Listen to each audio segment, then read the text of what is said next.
Good afternoon everyone. আজি মই ইয়াত তোমালোকক ভয়েস চেঞ্জৰ assertive sentenceত থকা present indefinite tenseৰ কেইটামান এক্সাম্পল কৰি দেখুৱাইছো যাতে তোমালোকৰ বুজাত সুবিধা হয় গতিকে তোমালোকে মনোযোগেৰে শুনিবা আৰু দেখিবা বুলি মই আশা ৰাখিলো আৰু যদি তোমালোকে ভিডিওটোৰ পৰা উপকৃত হোৱা তেনেহলে নিশ্চয় লাইক শেয়াৰ আৰু সাবস্ক্ৰাইব কৰিবলৈ নাপাহৰিবা দেই তেনেহলে মই তোমাক এতিয়া বৰ্ডত লৈ গৈছো তোমালোকে মনোযোগেৰে শুনিবা বুলি মই আশা ৰাখিলো ধন্যবাদ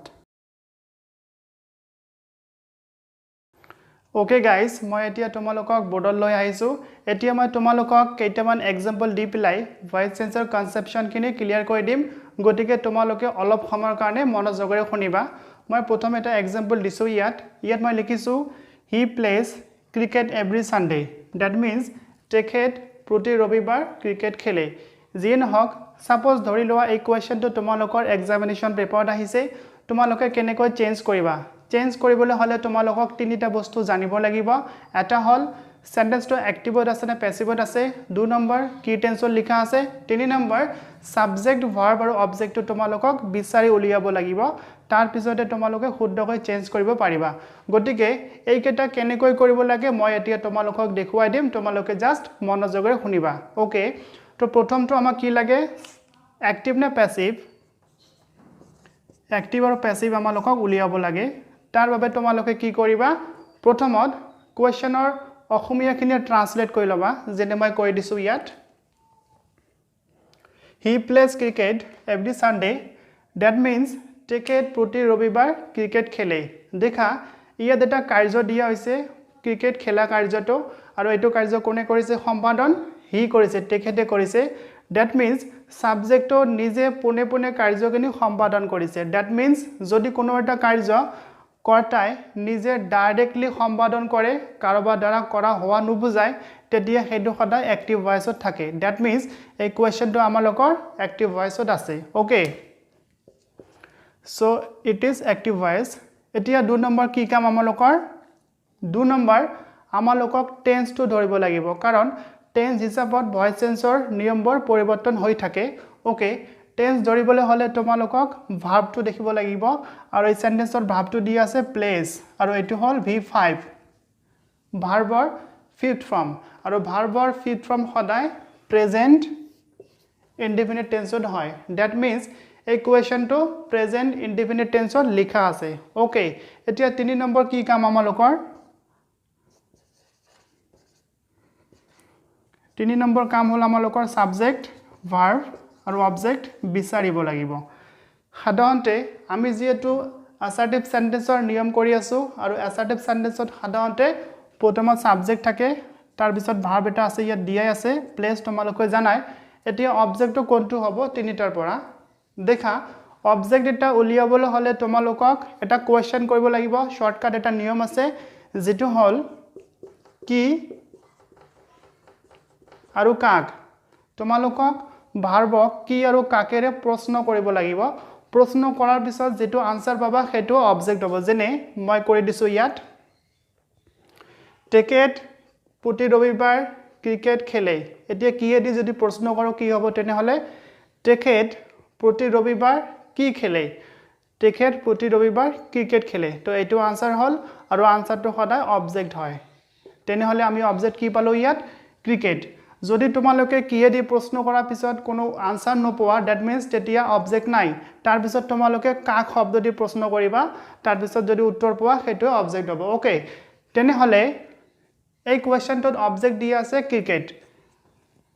এতিয়া আমি এটোক চেঞ্জ কৰিম কিহত প্যাসিভ লৈ চেঞ্জ কৰিম দেখা কেনেকৈ চেঞ্জ কৰিব লাগে চেঞ্জ কৰিবলৈ হলে প্ৰেজেন্ট ইনডিফিনিট টেন্সৰ এটা গঠন আছে প্যাসিভ ভয়েসৰ হেতু মই লিখি দি আছো আৰু তাৰ পিছত মই তোমালোকক বুজাই দি আছো গঠনটো এনেকুৱা ধৰণৰ প্ৰথমত আমালোকক সাবজেক্ট লাগিব তাৰ পিছত am is are লাগিব যিকোনো এটা সাবজেক্ট হিচাপত হ'ব তাৰ পিছত আমালোকক লাগিব ভাৰ্বৰ থাৰ্ড ফৰ্ম তাৰ পিছত বাই প্ৰিপজিশন এটা আৰু তাৰ পিছত আমি লিখিম অবজেক্ট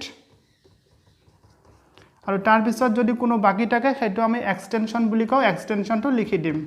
ওকে এইটো গঠন ব্যৱহাৰ কৰি আমি অ্যাক্টিভ ভয়েসটোক প্যাসিভলৈ চেঞ্জ কৰিম তেনেহলে এতিয়া দেখা কেনেকৈ চেঞ্জ কৰিব লাগে প্ৰথমত কি লাগে আমালোকক সাবজেক্ট ওকে মই এটা প্যাসিভ কৈ দিছো ইয়াত প্ৰথমত সাবজেক্ট লাগে কিন্তু ইয়াত দেখা সাবজেক্ট আমাৰ ইয়াত হি দিয়া আছে কিন্তু যেতিয়া আমি অ্যাক্টিভ ভয়েস এটা প্যাসিভ লৈ চেঞ্জ কৰিম তেতিয়া আমি অবজেক্টক সাবজেক্ট বনাম মনত ৰাখিবা এই সাবজেক্টটো ইয়াত নিলিখিবা অবজেক্টটো প্ৰথমত লিখিবা তেতিয়াহে অবজেক্টটো ইয়াত সাবজেক্ট হৈ যায় তেনেহলে ক্ৰিকেট আছে অবজেক্ট এটো আমি প্ৰথমত লিখিম ওকে ক্ৰিকেট লিখিলো অবজেক্টটো সাবজেক্ট বনাই দিলো দ্যাট মিন্স আমি সাবজেক্ট পাই গলো এটো হৈ গল তাৰ পিছত কি লাগে আমালোকক এম ইজ আৰ যিকোনো এটা হ'ব আৰু ক্ৰিকেটৰ লগত ইজ হয় তোমালোকে জানাই এতে ইজ লিখিলো তাৰ পিছত কি লাগিব আমাক ভাৰ্বৰ থাৰ্ড ফৰ্ম আৰু ভাবটো কি দি আছে ইয়াত প্লে প্লে থাৰ্ড ফৰ্ম তোমালোকে নিশ্চয় জানা প্লে প্লেড প্লেড তো ইয়াত হ'ব প্লেড ওকে আমি থাৰ্ড ফৰ্ম লিখিলো তাৰ পিছত তোমালোকে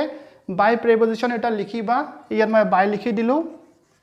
তাৰ পিছত কি লাগিব অবজেক্ট অবজেক্টটো কি হ'ব অবজেক্ট অ্যাক্টিভ ভয়েসৰ যেটো সাবজেক্ট হৈ থাকে এটো আমি লাষ্টত লিখিম এটো অবজেক্ট হৈ যায় দ্যাট মিন্স সাবজেক্টটো যেতিয়া বাইৰ পিছত লিখিম তেতিয়া সাবজেক্টটো ইয়াত অবজেক্ট হৈ যায় তো ইয়াত হি দি আছে হি হলে কি হ'ব হিম মই নিয়মখিনি তোমালোকৰ আগৰ ভিডিওত এটা দি দিছো তোমালোকে চাই যাবা যে হি থাকিলে কি হ'ব আই থাকিলে কি হ'ব তা চাই লবা ওকে হৈ গল এতিয়া কি লাগে আমালোকক এক্সটেনশন এতিয়া আমি এটো চেঞ্জ কৰিলো এটো কৰিলো ক্ৰিকেট চেঞ্জ কৰিলো বাকি কি থাকিল এভৰি সানডে তো এটো হ'ব আমালোকৰ এক্সটেনশন আৰু এক্সটেনশন কিনি আমি এতিয়া লাষ্টত লিখি দিম দ্যাট মিন্স এভৰি সানডে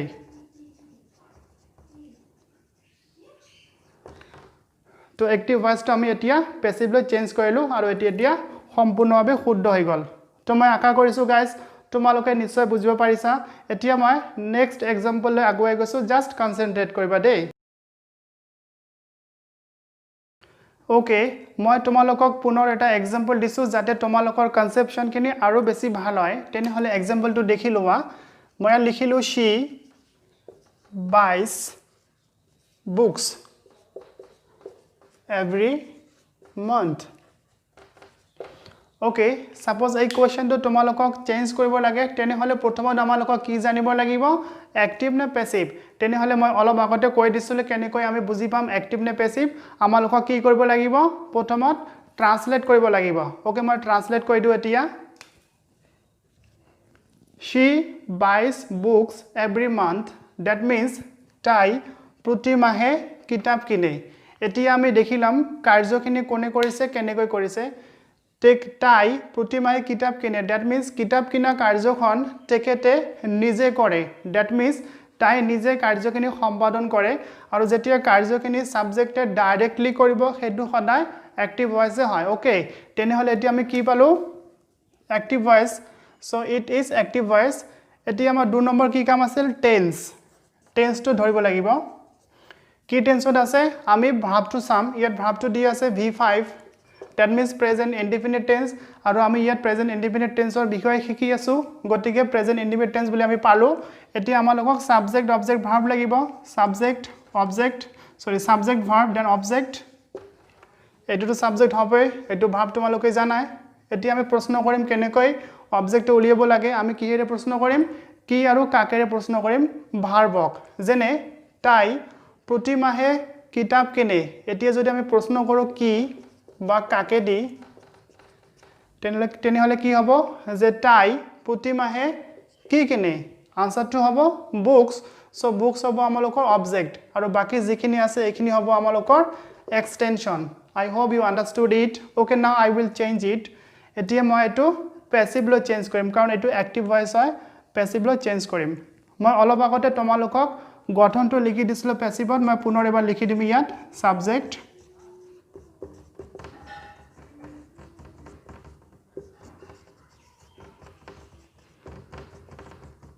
এটো আগৰটাৰ নিচিনাই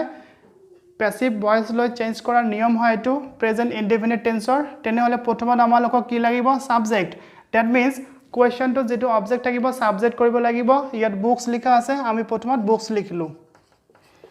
এটা কথা মনত ৰাখিবা যেতিয়া অবজেক্টটো সাবজেক্ট কৰিবা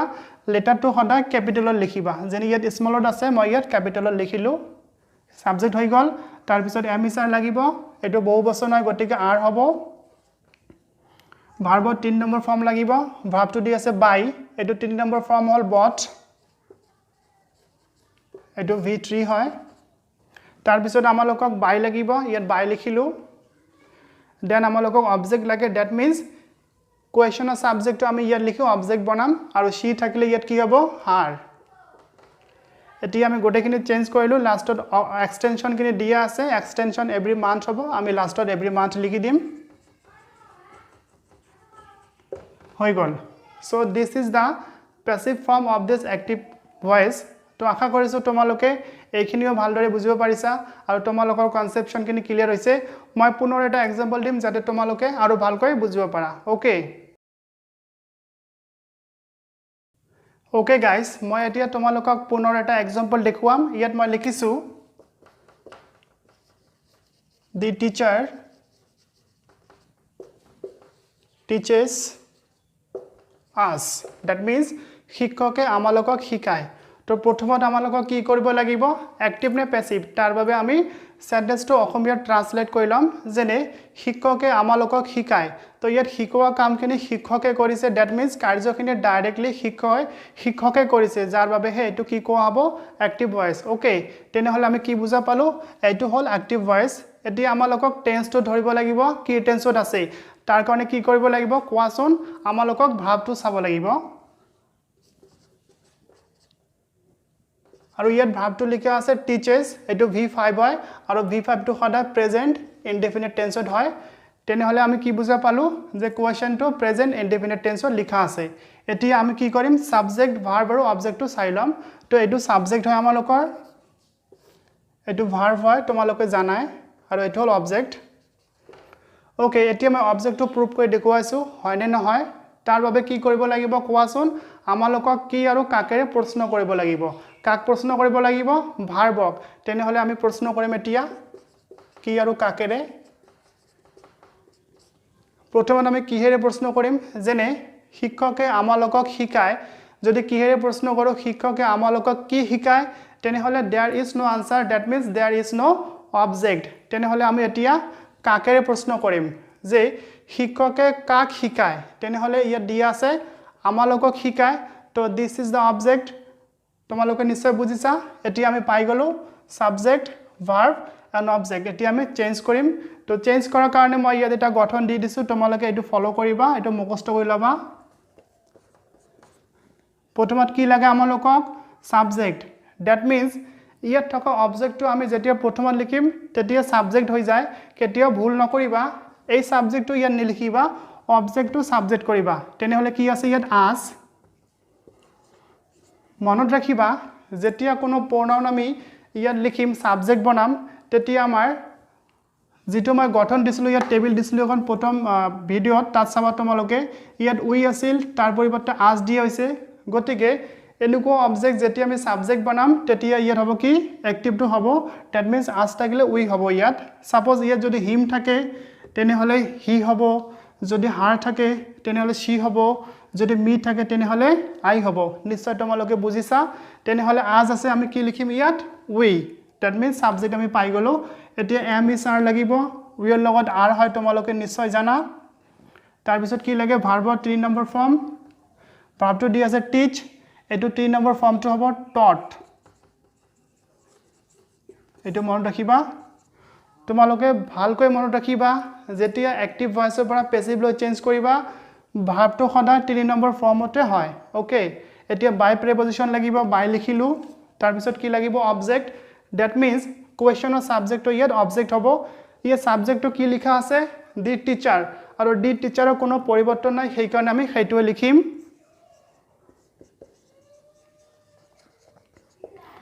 তো দি টিচাৰ লিখিলো আৰু আমি গোটেইখিনি চেঞ্জ কৰিলো ইয়াত আৰু বাকি একোই নাই দ্যাট মিন্স এক্সটেনশন ইয়াত নাই গতিকে কোৱেশ্চনটো ইয়াতে সমাপ্ত হল আৰু this is da right answer মই আশা কৰিছো তোমালোকে বুজিব পাৰিছা যদি তোমালোকৰ কোনো ধৰণৰ অসুবিধা হৈছে তোমালোকে কমেন্ট কৰিবা মই নিশ্চয় বুজাই দিম তো তেনেহলে আজিলৈকে এইখিনিয়ে thank you have a good day